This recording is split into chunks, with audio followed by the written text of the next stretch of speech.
আমরা আজ এখানে যে উদ্দেশ্য নিয়ে আপনাদের সকলকে আমন্ত্রণ করেছিলাম সেই উদ্দেশ্য সম্পর্কে আপনাদেরকে আমরা জ্ঞাত করেছি। ভারতবর্ষের বীর সেনানী যারা আমাকে, আপনাকে এবং আমাদের এই দেশটাকে রক্ষা করবার জন্য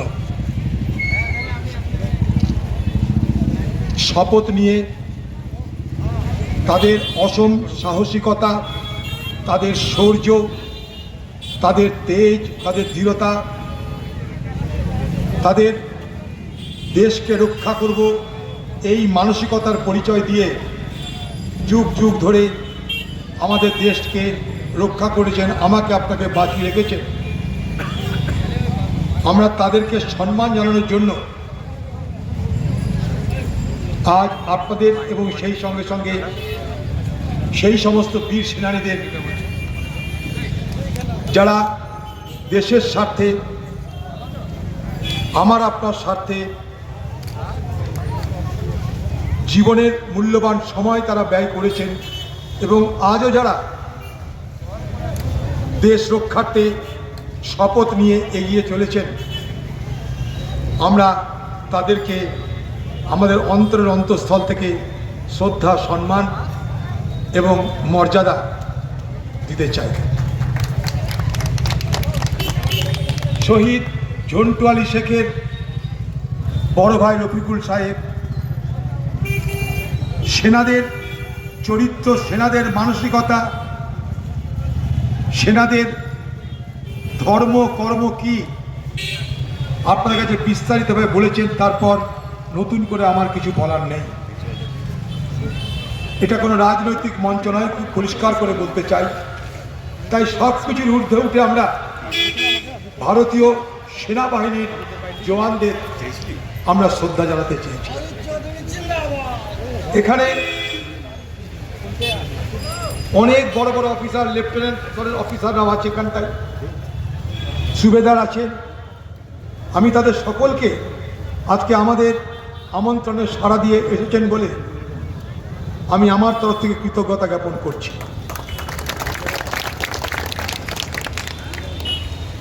এই ভারতবর্ষ স্বাধীন হওয়ার পর থেকে আমাদের দেশের উপরে অনেক আক্রমণ হয়েছে, এই দেশকে দুর্বল করবার অনেক ষড়যন্ত্র হয়েছে।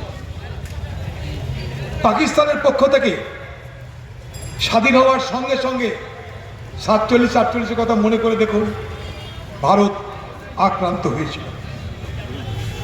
62 সালে চীন আমাদের আক্রমণ করেছে।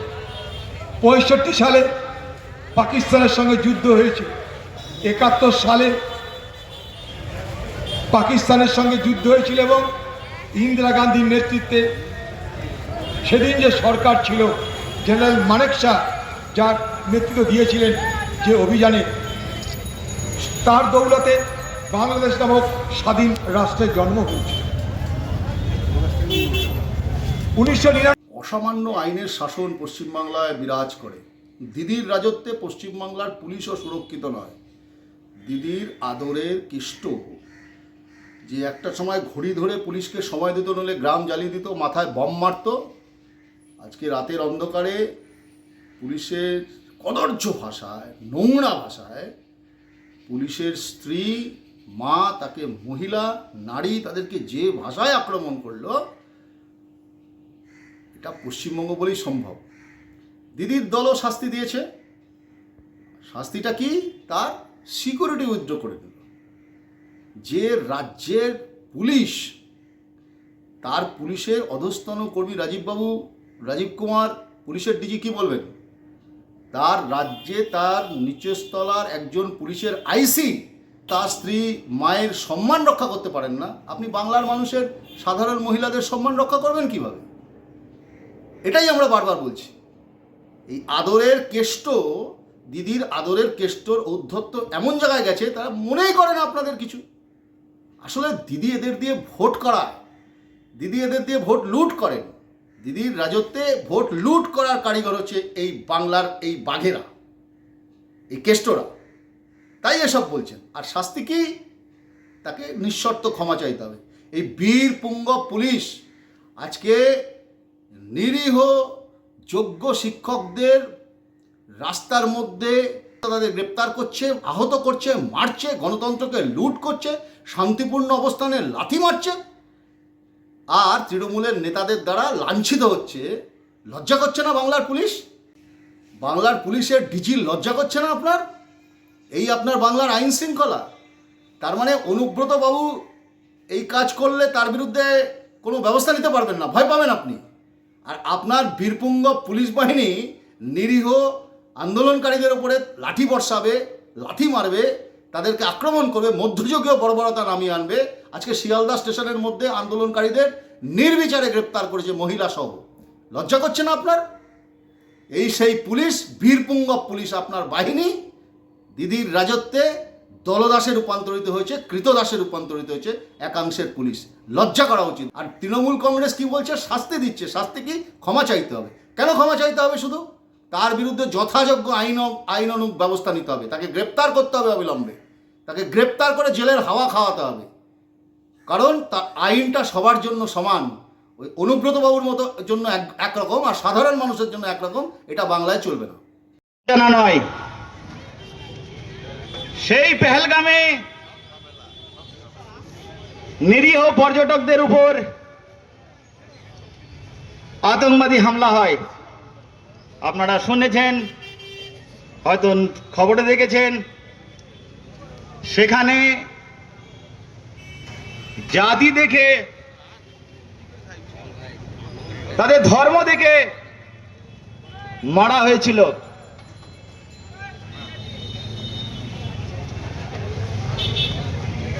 এটা খুবই দুঃখের। তার দুদিন পর 24শে এপ্রিল আমার ছোট ভাই জন্টু আলী শেখ, সেই হিন্দু ভাই, সেই পর্যটকদের বদলা নিতে তার যে মতলব ছিল, যার যা বদলার, সেই বদলা নিতে গিয়ে আমার ভাই শহীদ হয়ে যায়। হয়তো কিছু কমনাল চলেছিল পুরা ভারতবর্ষে যে হিন্দু মুসলিম, হিন্দু মুসলিম, সেই আগুনে আমার ছোট ভাই জল ঢালার কাজ করেছিল।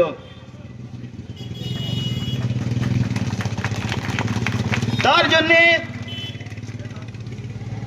আমি গর্বিত, আমার পরিবার গর্বিত, আমার পুরা বাংলা, পুরা ভারতবর্ষ গর্বিত। আজ ভাই নেই, আজ দেশের হাজারো ভাই সেনাতে যোগ দেওয়ার জন্যে প্রস্তুত আছে। আমি তাদের অনুরোধ করব, প্রকৃত যদি দেশ সেবা করেন, সেনা জয়েন করেন।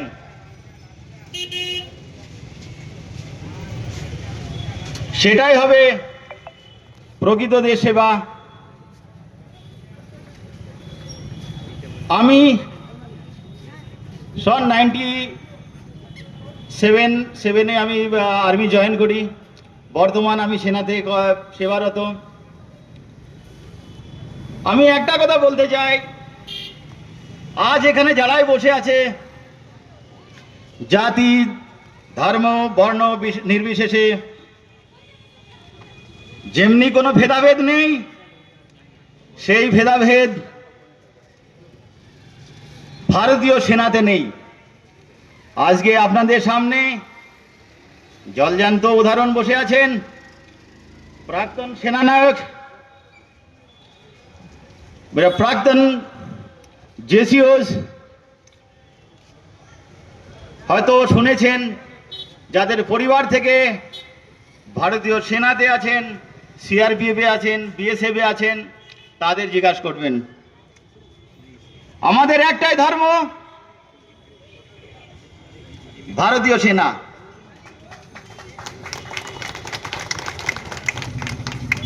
আমি শুনেছি আতঙ্কবাদী ধর্ম দেখে মেরেছিল,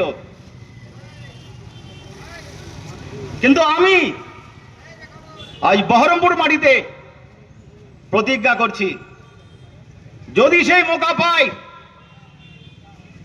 সেই অবসর পাই, তাদের কর্ম দেখে মারব। আপনারা দোয়া করবেন, আশীর্বাদ করবেন। ভারতীয় সেনা ধর্ম দেখে মারে না, ভারতীয় সেনা কর্ম দেখে মারে। এটাই ভারতীয় সেনার গর্ব।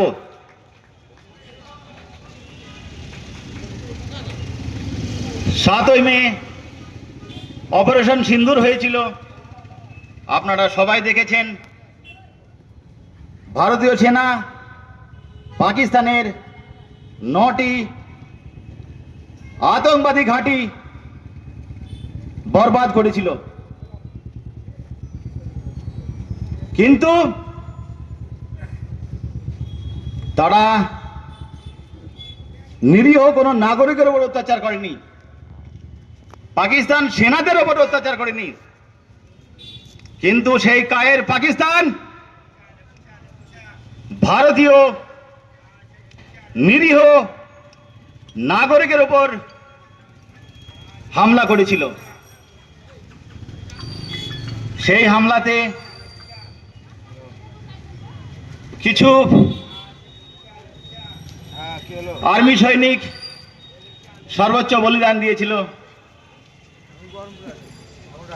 সেটা খুবই দুঃখের। দেশের জন্য তারা প্রাণ দিয়েছিল। আজ আমি গর্বিত যে ভারতীয় সেনার এক ক্ষুদ্র, এক ছোট সৈনিক। আপনারা জেনেছেন বর্তমান ডিজিএমও, তার সাথে তিনবার দেশ সেবার অবসর পেয়েছি। তিনি, নামটা হয়তো শুনেছেন, লেফটেন্যান্ট জেনারেল রাজীব ঘাই। তিনি আমার কমান্ডার ছিলেন, তিনি আমার ডিপ কমান্ডার ছিলেন।